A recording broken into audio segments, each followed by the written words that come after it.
Magandang buhay mga idol, Sports Life Channel PH po. Sa wakas, Gilas panalo, may good news pa.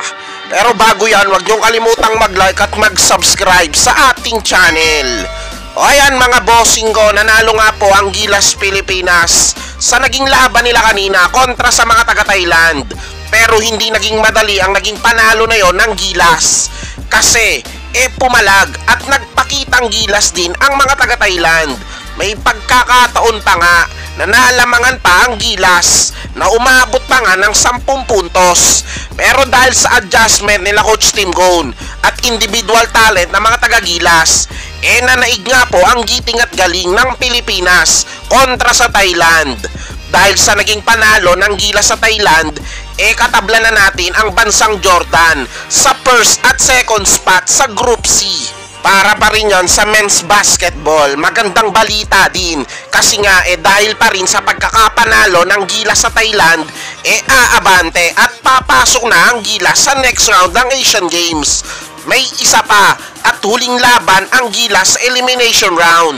Yan nga kontra sa bansang Jordan na lubhang nagpalakas ngayon dahil sa pagkakakuha nila bilang naturalized player kay Rondae Hollis Jefferson. Yung huling laban sa elimination kontra sa bansang Jordan, sinasabing magiging barometer ng mga taga-Gilas.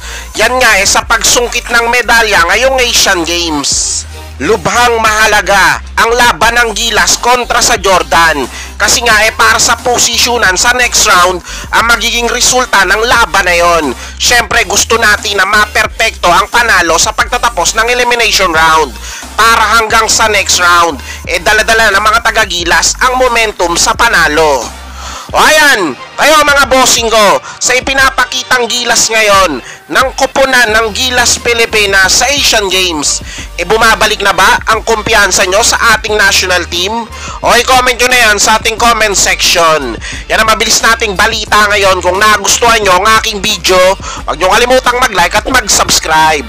Hanggang sa susunod na sport news.